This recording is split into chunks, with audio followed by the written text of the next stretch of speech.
மகரிஷி விஸ்வாமித்திரர் வசிஷ்டருடைய ஆசிரமத்திற்கு செல்கிறார். அப்படி செல்லும் பொழுது வசிஷ்ட மகரிஷி தன்னுடைய பித்திருக்களுக்கு தான் வழிபாடு செய்ய போவதாகவும் அதிலே தாங்கள் கலந்து கொண்டு புசிக்க வேண்டும் என்று பிரார்த்திக்கிறார். விஸ்வாமித்திர மகரிஷி 1008 காய்கறிகளை தாங்கள் வைத்தால் யாம் ஏற்போம் என்று சொல்லுகிறார். சரி, வசிஷ்ட மகரிஷி அப்படியே ஆகட்டும் என்று அந்த நாளை சொல்லி அவரை முதல் நாளிலேயே வரவழைத்து அவருக்கு உண்டான உபச்சாரங்களை செய்து மறுநாள் காலை எண்ணெய் போன்றவற்றை எல்லாம் கொடுத்து அவரை நீராடச் சொல்லி வரவேற்கிறார். விஸ்வாமித்திரர் யோசிக்கிறார், எப்படி 1008 காய்கறிகளை இவரால் கொண்டு வர முடியும் என்று யோசிக்கிறார்.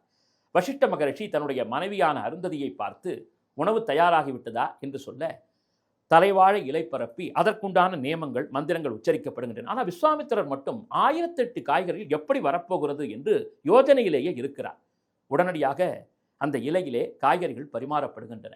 அதிலே முதலிலே பலாக்காய் என்று சொல்லக்கூடிய பிளாமுசு அதை பரிமாறுகிறார்கள். அடுத்ததாக பிரண்டையை பரிமாறுகிறார்கள். அதற்கடுத்ததாக பாகற்காயை பரிமாறுகிறார்கள். அதற்கடுத்ததாக சிறப்பு மிகுந்த ஒவ்வொரு காய்கறியாக பரிமாறுகிறார்கள். வாழைக்காய், பாகற்காய் இப்படியெல்லாம் பரிமாறி அந்த வழிபாட்டை செய்தவுடன் அவர் அறிந்து கொண்ட விஸ்வாமித்திரர் அறியாதவர் போல் வசிஷ்டரிடத்திலே கேட்கிறார், சுவாமி, நான் கேட்டது 1008 காய்கறிகள், நீங்கள் ஒரு சில காய் வர்க்கங்களை தானே இங்கே சமையலாக செய்திருக்கிறீர்கள் என்று கேட்ட பொழுது புன்முறுவலோடு வசிஷ்டர் அருந்ததியை பார்க்க அருந்ததி அதற்கான விளக்கத்தை தருகிறார். விஸ்வாமித்திர மகாமுனிவரே, நீங்கள் எதுவும் அறிந்தவர் என்று நினைப்பதை விட சகலமும் அறிந்தவர். தாங்கள் அறியாத விஷயம் எதுவுமே நாங்கள் புதிதாக உங்களிடத்திலே சொல்லப் போவதில்லை. உலகத்திற்காக கேட்கிறீர்கள், கண்டிப்பாக சொல்லுகிறேன் என்று சொல்லி சிறப்பு மிகுந்த அதனுடைய மகத்துவத்தை சொல்கிறார்.